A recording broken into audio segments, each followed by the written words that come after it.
Well, it has been a hot minute since I have been out here working on my tiny travel trailer and all my DIY projects. Out of urgent necessity, I was forced to set aside my more frivolous DIY pursuits to tackle my garage siding once and for all. I was very happy with the outcome of the garage siding, but this did seem to age me about 1,000 years mentally, spiritually, and physically. During my time off from remodeling my camper, I was also able to fund help for pulling out sewage and water lines to my travel trailer. This was further mentally and fiscally depleting. At this point, I really began to question life's greater meaning.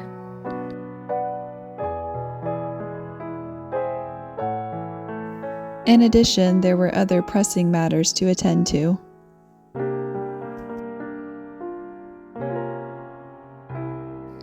But as I prevailed through these challenges and the sun finally came out, I found myself with renewed hope and energy and a desire to pursue my DIY tasks once again.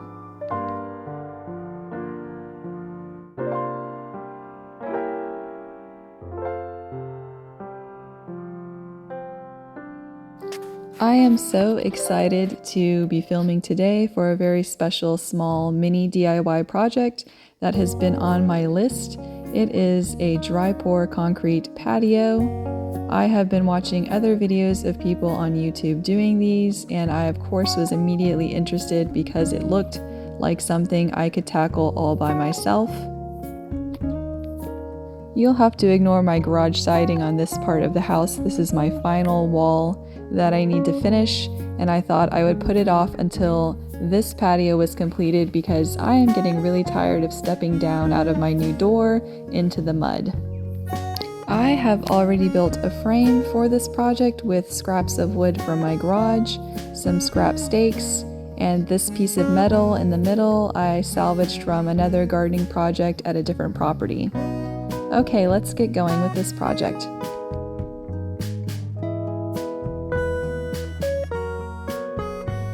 Here I'm going to be applying a technique I've seen other people on YouTube doing for their dry pour, patios, and concrete projects, which is to spray WD-40 on the interior of the wooden frame that the dry concrete is going to go into. I'm guessing this is supposed to help the wood come away from the frame once the cement has cured. I'm not really sure if this is going to work, but I had WD-40 on hand, so I thought I might as well spray some on and see if it helps any when removing the frame. Okay, this is definitely the part of this project that I'm least looking forward to, which is moving all the cement bags into place. I went ahead and used a cement calculator. Those are free online, and they can tell you exactly how many bags you need for whatever size project you are trying to create. My project estimate was that I needed about 15 bags, and for whatever reason I decided to just buy 12 bags. I think I just didn't want to overbuy and have to move too many bags. And I ended up regretting this a little bit later, but I think that it still turned out okay, even though I didn't have enough cement to make it all the way to the top of my frame that I had built.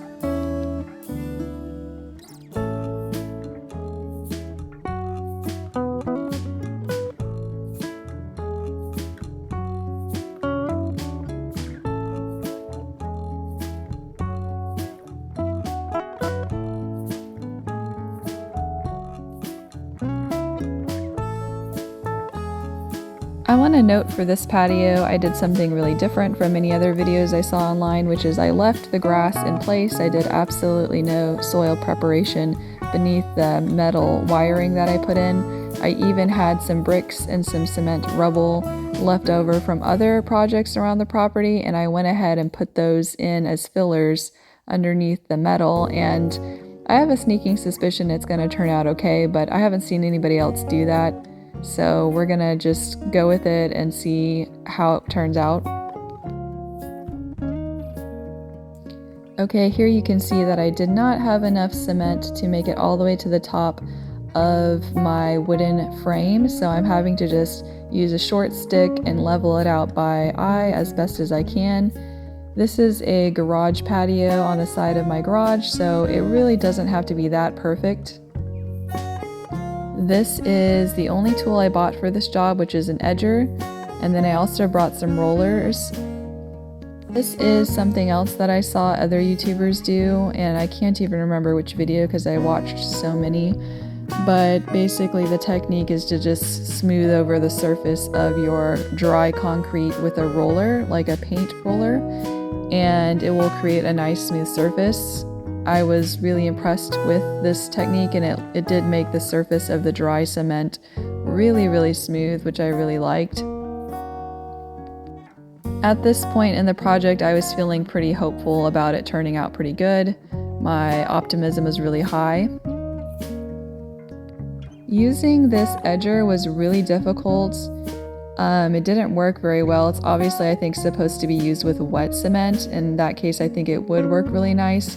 But with dry cement, everything just kind of falls apart, even if you kind of put it into place. So this was really challenging and difficult to do.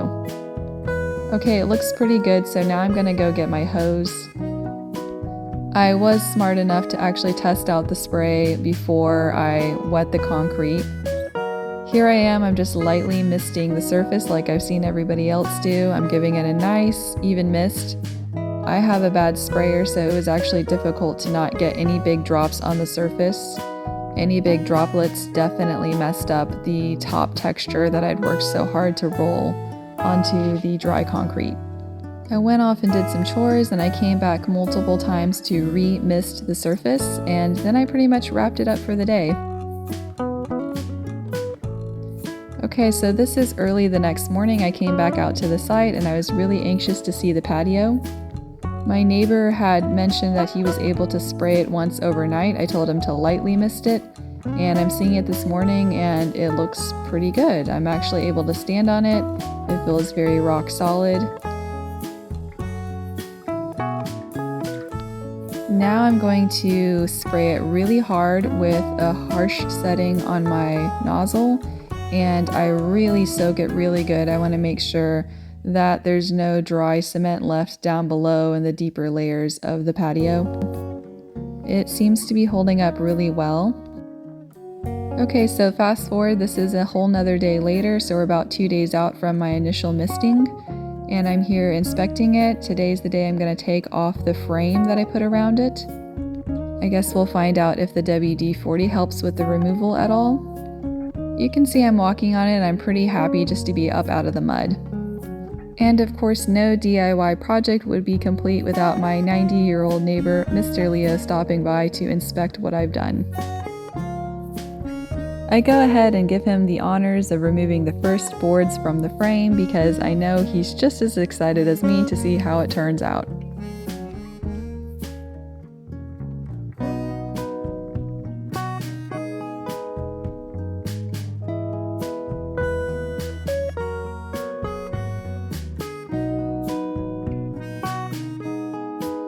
The framing came away very easily, and I am pleasantly surprised that everything is holding together very nice. A note about the cement I used: I did use a very pebbly version of cement. There are many cement types available at the store. However, the type of cement I wanted was in larger 80-pound bags. These were in 60-pound bags, and they are cements meant for making patios, but it was a little more pebbly than what I would have wanted. I preferred a finer powder cement, but unfortunately they were a little too heavy for me, and I think it's important when you're doing DIY to just work with what you can. I will be doing a follow-up later on, maybe 6 months out, to see how this patio holds up in the different types of weather here in Texas, in the cold and the heat. I think it's not perfect, but it's pretty good for a first attempt. All in all, it suits my purposes for a garage patio. Stepping out of my door, I can't wait to trim it up a little bit with some self-leveling cement. And I'm just so happy to be up out of the mud right now. This is definitely a project I'm going to tackle again.